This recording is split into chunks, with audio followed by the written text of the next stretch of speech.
प्यारे ज्ञानात्मन, आज दिनांक 28 दिसंबर सन 2025 ईस्वी की प्रातः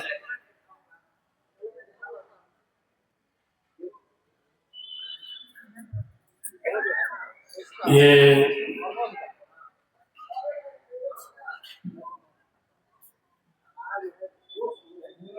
पुलिस इंस्पेक्टर असीपाल सिंह जी एवं होराम सिंह जी के आवास पर मोरलबंद बदरपुर दिल्ली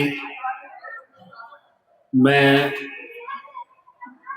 जो आयोजित सत्संग है, यह है उनकी पूज्य माता दिवंगत कलावती जी की भोग रस्म अदायगी में आयोजित किया जा रहा है।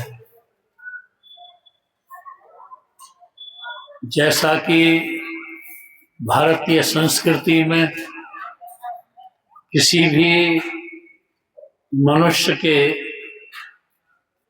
जीवन में अगर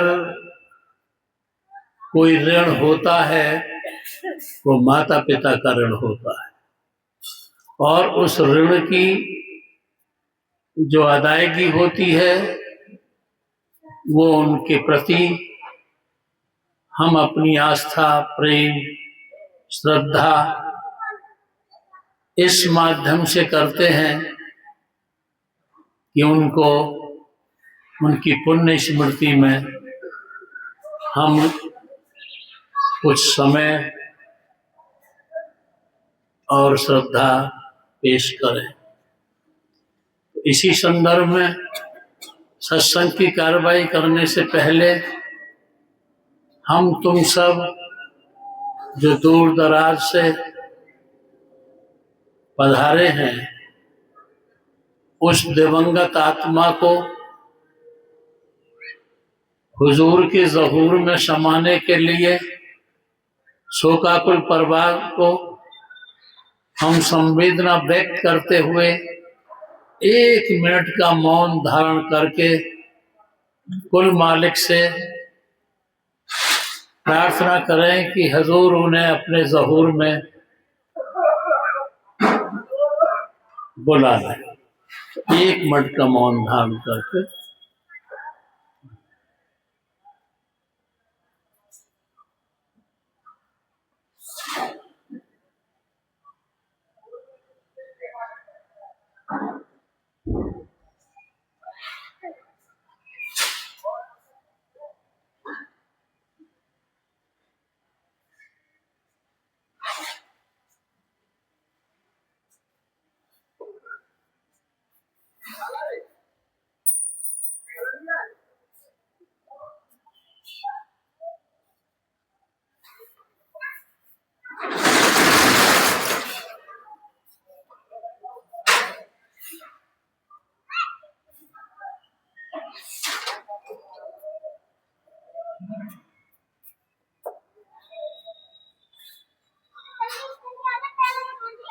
राधा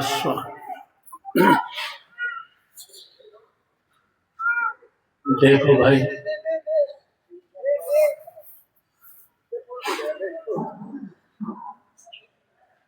ये जब कोई भी मनुष्य स्थूल शरीर को छोड़कर सूक्ष्म शरीर में प्रवेश करता है तो वह अपने कर्म की वाहन पर सवार होकर यात्रा करता है, लेकिन जो मनमुख होते हैं, जिन्होंने कभी संत मत के अनुसार अंतर का कोई भेद नहीं सुना है न जाना है, उनके लिए संत मत अंतर्मुखी महात्माओं की वाणी का कोई महत्व नहीं रह जाता है। बाहर की भाषाओं को समझने वाले लोग भीतर की भाषा क्या समझेंगे। ऐसे ही जब हम जागृति अवस्था से स्वप्न अवस्था में आते हैं तो हमारे हाथ पैर स्थिर होते हैं, आंख बंद होती हैं और कान हमारे बंद होते हैं। लेकिन जब स्वप्न अवस्था में प्रवेश कर जाते हैं तो हमारी बंद आंखें देखती हैं, बंद कान सुनते हैं और ठहरे हुए पैर चलते हैं और हाथ करते हैं। जब स्थूल शरीर से सूक्ष्म शरीर में ये चेतना प्रवेश करती है तो यह जो संतों का पाठ सत्संग किया जाता है, इसमें जो आंतरिक स्थानों का जिक्र किया जाता है, आंतरिक शब्दों का जिक्र किया जाता है, ध्वनियों का, तो उस दिवंगत आत्मा के लिए जो सूक्ष्म में प्रवेश कर चुकी होती है उसका लाभ मिलता है। और कितने ही उनके संबंधी प्रेमी जब संवेदनाओं के द्वारा प्रार्थना करते हैं तो प्रार्थना हमें बहुत ऊंचाई पर पहुंचा देती है। अगर हम ऊंचे लोगों के धनियों की प्रार्थना करते हैं तो हमारी तवज्जो आंखें ऊपर को उठ जाती है। ये हमने शोक संवेदना शोकाकुल पर्वत के लिए उस दिवंगत आत्मा कलावती जी की ज़हूर में समावस्थी के लिए प्रेरित किया। अब सत्संग की बात शुरू करते हैं। एक नगर में सभागार थी जहाँ सभा हुआ करती थी। उस सभागार के ग्राउंड में फूल लगाए गए थे ताकि वो सौंदर्य बखेरते रहें। जब कोई शादी होती थी, नव दंपत्ति पाण ग्रहण सूत्र में बंधता था उस सभा में, तो वो फूल भी खिलखिला के मुस्कराते थे और अपने में हंसते थे, नाचते थे कि हमारे माध्यम से, क्योंकि फूल की मालाएं पड़ती थी, हमारे माध्यम से दो युगल दिल मिलेंगे, दो शरीर मिलेंगे, तो खुश होते थे। उसी सभागार में एक राजनेता जी पधारे तो उन मंगल गीतों को भी फूल सुनते थे सभागार के ग्राउंड में। और जब राजनेता वहां अपने भाषण करने के लिए आए, संबोधन करने को आए, तो उनको भी सुनते थे फूल। तो राजनेता कह रहे थे, यदि तुम अपनी जिंदगी में सुरक्षित और सफल रहना चाहते हो, नेताजी कह रहे थे अपने प्रेमियों को, समझा रहे थे श्रोताओं को, यदि तुम अपनी जिंदगी में सफल और सुरक्षित रहना चाहते हो तो तुम्हें इतनी सावधानी से जीना है कि जो तुम्हें जैसा व्यवहार बरते उनके साथ ऐसा ही व्यवहार करना है। यदि कोई तुम इस प्रकार नहीं बरतोगे, उनके अनुकूल व्यवहार नहीं करोगे, तो लोग तुम्हें कुचलेंगे, तोड़ेंगे, मसलेंगे, तुम्हारा शोषण करेंगे और तुम्हारी हक तलफी करेंगे, अधिकारों को छीनेंगे। इसलिए तुम्हारे साथ जो जैसा व्यवहार करता है तुम ऐसा ही बदले में व्यवहार करना, तब तुम सफल और सुरक्षित रह पाओगे। फूल ने उनके वचनों को सुनकर, राजनेता के वचनों को सुनकर उसने कहा ठीक कहते हैं, तो उसने अपने आसपास कांटों को पैदा कर लिया। फूल ने अपने आसपास कांटों को पैदा कर लिया कि ये मेरी सुरक्षा करेंगे और इनके होते हुए मुझे कोई सहज नहीं तोड़ पाएगा, तोड़ेगा चुभेंगे लगेंगे। और रहने लगा। कुछ दिन बाद उसी सभागार में एक संत महात्मा का सत्संग हो रहा था। संत महात्मा का सत्संग हो रहा था। फूल ने उस दंपति शादी वाले मनोरंजन को, गाजे बाजे को सुना, उस नेता की भाषण को सुना। और संत भी जब अपना प्रवचन कर रहे थे तो वह फूल उनको भी सुन रहा था। संत कह रहे थे, तुम दुनिया को जो बांटोगे वह तुमको मिलेगा। वह तुम जो बांटोगे वही मिलेगा। दुनिया को प्यार बांटोगे प्यार मिलेगा, घृणा बांटोगे घृणा मिलेगा। दुनिया को झूठ फर्म छलेब धोखा बांटोगे, झूठ फर्म फरेब धोखा तुमको मिलेगा। इसलिए दुनिया को सरलता, सहजता, महकता, सुगंध, सौंदर्य और सद्भाव और सदाचरण ये बांटो। जब तुम ये बांटोगे तो तुमको यह मिलेगा। संत का ये वचन भी फूल ने सुना और फूल ने फिर अपने साथ, वो कांटे तो उगी चुके थे लेकिन फिर अपने साथ अपनी उसमें फूलों को पैदा करना शुरू किया। अब इन बातों को सुनते चलते तो ये संसार में बहुत तरह की वाणियां तुम्हारे लिए हर तरह से, हर तरफ से आ रही है। तुम किसे चुनते हो, तुम कैसे हो, तुम जैसे होते हो तुम ऐसे ही महावाक्यों का चुनाव करते हो। तुम जैसे होते हो तुम ऐसे ही आचरण करते हो। तुम जैसे होते हो तुम ऐसे ही व्यवहार करते हो। तो संत सतगुरु कहते हैं कि तुम दुनिया में आए हो, दुनिया में आने के बाद फूल की तरह सुगंध बांटो, फूल की तरह सुंदरता बांटो, फूल की तरह सहजता बांटो, फूल की तरह एक सौंदर्य बांटो। ऐसा बांटो जो एक दूसरे को मुलाकात करता है।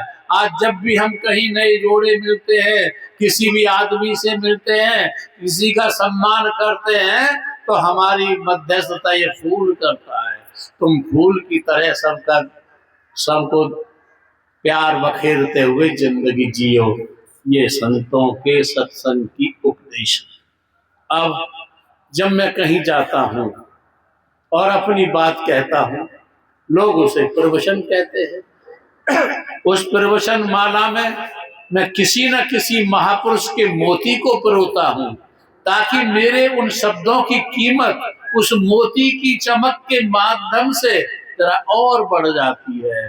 जैसे किसी भी छोटी सी जगह में कोई बड़ा आ बैठता है तो उस छोटी सी जगह का भी कद ऊंचा हो जाता है।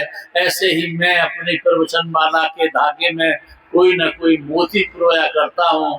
और आज भी जो मैं यहाँ सत्संग कर रहा हूँ दरोगा जी के यहाँ, उसके धागे में मोती जो पिरो रहा हूँ वह पिरो रहा हूँ। उन महात्मा का नाम था महात्मा गंभीर नाथ। महात्मा गंभीर नाथ। वैसे इन लोगों का परिचय तो आंतरिक होता है। किसी भी महात्मा का परिचय बाहरी भेष नहीं होता, बाहरी नाम नहीं होता, बाहरी जाति नहीं होती, बाहरी क्षेत्र नहीं होता।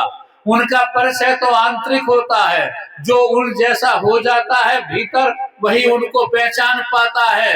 ये बाहर खड़े हुए लोग, बाहर जिंदगी जीने वाले लोग आंतरिक अवस्था के जीने वाले लोगों को क्या पहचानेंगे, भीतर को क्या पहचानेंगे। इसलिए उनका परिचय नाम गाम ये बाह्य होता है। आंतरिक परिचय तो केवल उन जैसा होने के बाद ही परिचय लिया जाता है। तो गंभीर नाथ जी का जन्म जो हुआ था, वो प्रकट जो हुए थे वो कश्मीर में हुए थे। मनुष्य के जीवन की 3 जगह अहम होती हैं।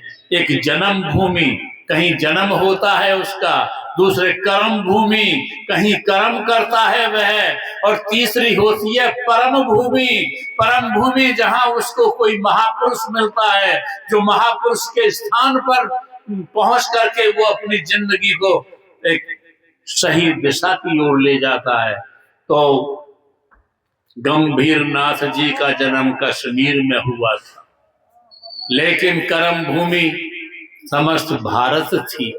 लेकिन भारत कर्म भूमि में परम भूमि, जहां इंसान को गुरु मिलता है, दिशा सूचक, दिशा देने वाला, जो दिशा बोध देने वाला जो महापुरुष मिलता है, उसे परम भूमि कहते हैं, जहां गुरु मिलता है। कोई भी व्यक्ति का जीवन उठा के देखे, उसके जिंदगी में परम भूमि उसके गुरु की भूमि होती है, जहां उसे गुरु मिलता है, और वह गुरु की भूमि उसे दिशा देती है। और तो कोई रोटी कमाने की दिशा देता है, कपड़े पहनने की दिशा देता है, अच्छे मकानों में रहने की दिशा देता है, अच्छा पद प्राप्त करने की दिशा देता है, अच्छी ऊंचाई पर सामर्थ्यता शक्तियां देने की दिशा देता है। लेकिन आत्मनिर्माण, निजात, मोक्ष, आत्म शांति, सच्चा सुख जो देता है वो सतगुरु का धाम देता, परम भूमि देती है। तो गंभीर नाथ चल पड़े कश्मीर को छोड़कर, और जो जिस पथिक को, जिस नदी के तट से, जिस मल्लाह के द्वारा, जिस नाव द्वारा इस पार से उस पार जाना होता है, वह पथिक उसी तट पर पहुंच जाता है। तो गंभीर नाथ जी को भी जिस तट से, जिस मल्लाह के द्वारा जाना था, वह गोरखपुर उत्तर प्रदेश में पधारे, और गोरखपुर में गोरख मठ में महात्मा गोपाल नाथ रहते थे। गंभीर नाथ कश्मीर से चलकर गोरखपुर में गोरख मठ के महंत मठाधीश गोपाल नाथ से मुलाकात हुई। जैसे कोई भी कहीं जन्म लेती है लड़की या लड़का, पलते हैं पढ़ते हैं, पता नहीं पड़ता कौन किसकी पत्नी, कौन किसका पति कहाँ बनेगा। लेकिन जब उनके विगत जन्मों के संस्कार अभ्युदय होते हैं, किसी भी माध्यम से जाकर एक दूसरे के दाम्पत्य सूत्र में बंध जाते हैं। ऐसे ही जिस शिष्य को जिस गुरु के माध्यम से सचखंड नामी धाम की यात्रा करनी होती है, वह उसी गुरु के सानिध्य में पहुंच जाता है। महात्मा गंभीर नाथ भी महात्मा गोपाल नाथ के शरण में पहुंच गए और उनसे दीक्षित होकर नाम योग कमाने लगे। एकांत में कमाते रहे, एकांत में कमाते रहे। और कौन जानता है, हम तुम भीतर सो रहे हो अपने कमरे में, लोगों को दिखाई दे रहा है कि सो रहा है, लेकिन पता नहीं वो किससे मिलाप कर रहा है, किसकी याद में समय गुजार रहा है। ऐसे ही ऐसे महान पुरुषों को हमारी आंखें नहीं देख पाती चमड़े की, उनके कपड़े देख लेते हैं, उनके शरीर को देख लेते हैं, और उनकी आंतरिक ऊंचाई को नहीं देख पाती। तो महात्मा गंभीर नाथ के विषय में ऐसा लिखा जाता है कि जो परमात्मा पर अपने को समर्पित कर देता है, फिर उसके कार्य परमात्मा करना शुरू कर देता है, और जो उस पर श्रद्धा आस्था भरपूर प्रेम रखते हैं, उनके जीवन में अनेकों चमत्कार दिखाई देते रहते हैं।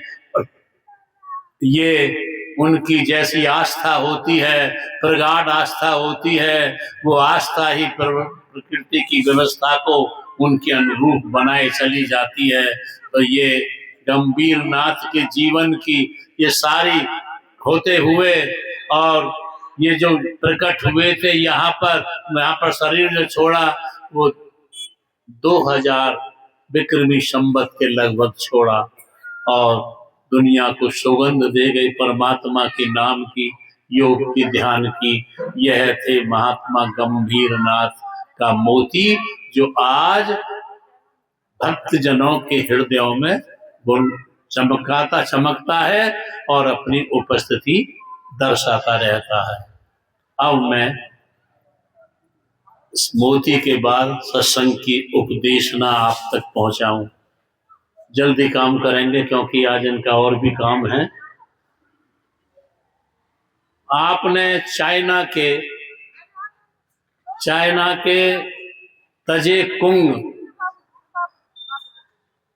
राजा थे। पहले छोटे छोटे राजा हुआ करते थे, तो राजा थे तजे कुंग नाम के। और चाइना में कन्फ्यूशस नाम के दार्शनिक थे और दार्शनिक के साथ साथ वो राजनयिक भी थे। इसलिए तजे कुंग राजा उनके पास पहुंचा, कन्फ्यूशस के पास पहुंचकर उन्होंने पूछा कि एक कुशल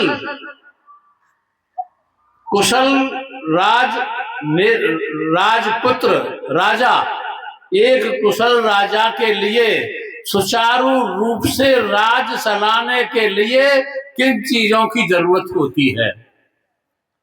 यानी तजे कुंग राजा ने कन्फ्यूशस से पूछा कि एक कुशल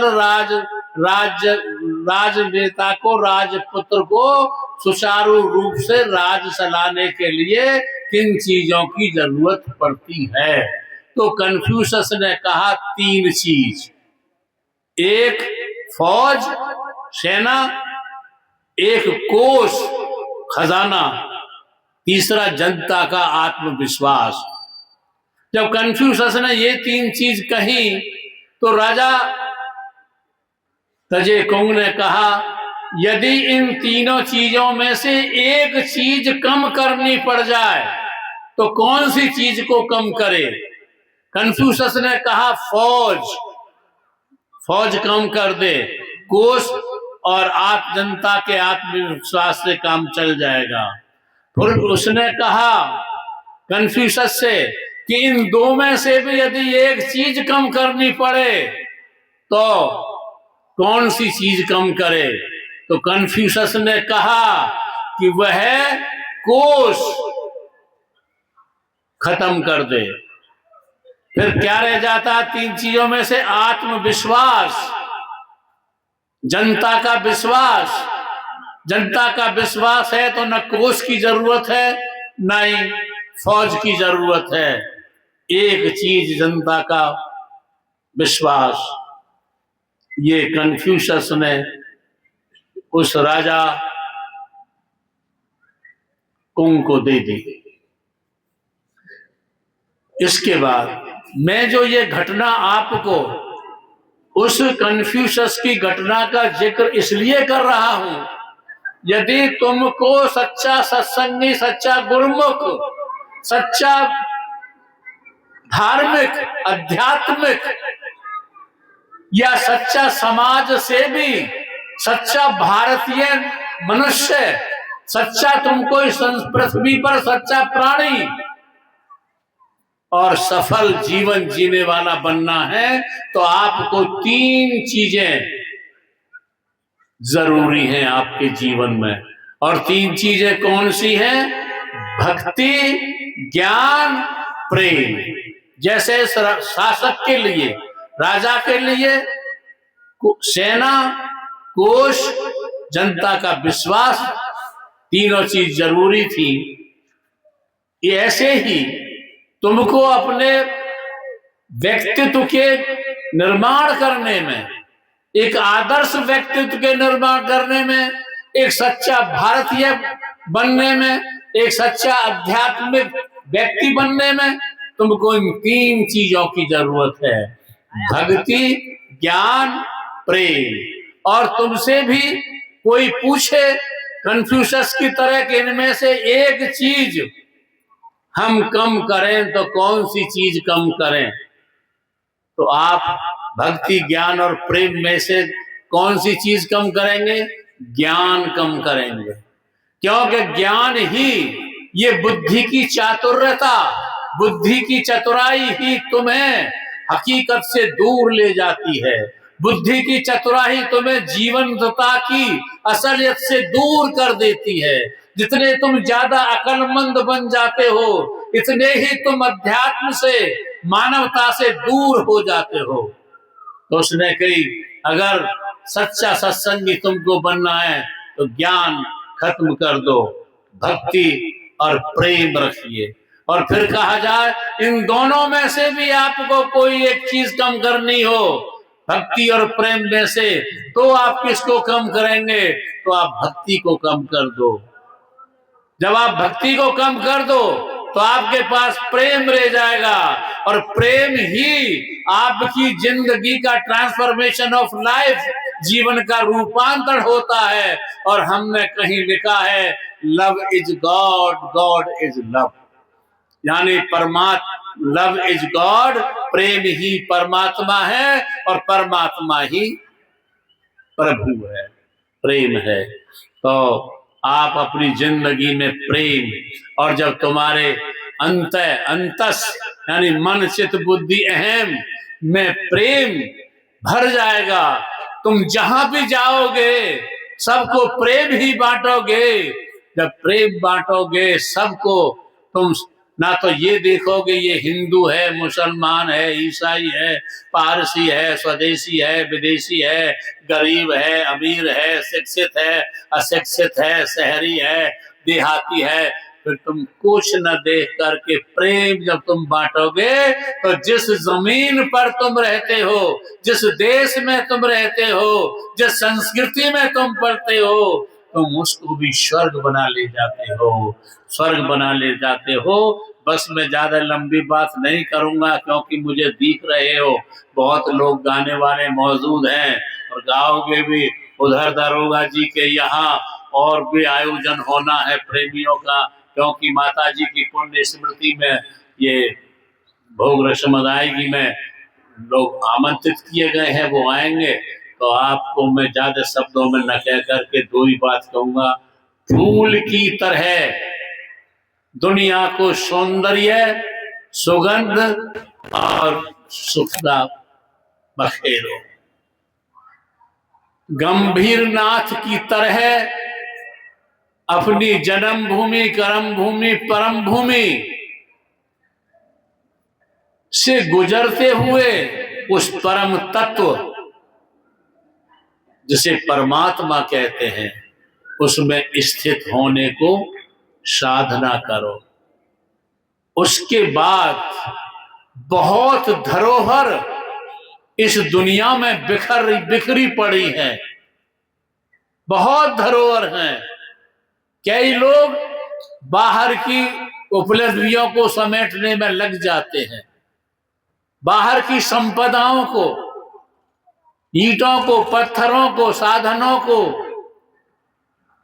इनको समेटने में लग जाते हैं और उस दिशा से बेखबर रहते हैं जो मानव शरीर प्राप्त करने के बाद ही केवल उस दिशा को बढ़ा जा सकता है। और कोई योनि पशुओं की, पक्षियों की, कीड़े मकोड़ों की उस दिशा की ओर नहीं बढ़ सकती जिस दिशा के लिए मानव शरीर प्राप्त करके बढ़ा जा सकता है। भगवान बुद्ध, भगवान महावीर, जरथुस्त्र, लाओसे, शुक्रात, गुरु कबीर साहेब, गुरु नानक साहब, गुरु रविदास जी, गुरु हजूर रामस्वामी दयाल आदि जो परम संत हुए हैं, इन्होंने इस दुनिया में आए, लेकिन दुनिया में रहने के बाद दूसरी दुनिया, जिसे हम रूहानी दुनिया कहते हैं, जिसे हम निर्वाण की दुनिया कहते हैं, जिसे हम परमात्मा की दुनिया कहते हैं, उसकी तरफ को उन्होंने अपना जीवन जिया और वही प्रेरणा देते देते इस दुनिया से वो चले गए और हमको भी यह संदेश दे गए कि शराब से, मांस से, जुआ से, व्यभिचार से, अन्य लौकिक अवगुणों से, इनसे बचते हुए आप शाम को, सुबह को, दोपहर को जब भी समय मिलता है किसी पूरे गुरु के निर्देशन में, डायरेक्शन में बैठ करके अकेला अपने अंदर ध्यान में उतरा करो। ये ध्यान ही तुम्हारी जिंदगी का परम श्रेय है, परम तत्व है और परम आवश्यकता है। आपने मेरी बात को बड़ी शांति और प्यार से सुना है, मैं इसके लिए आपका बहुत बहुत आभारी हूँ और अंत में आपके अंदर बैठे उसी कुल मालिक को राधा स्वामी जी की मैं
चा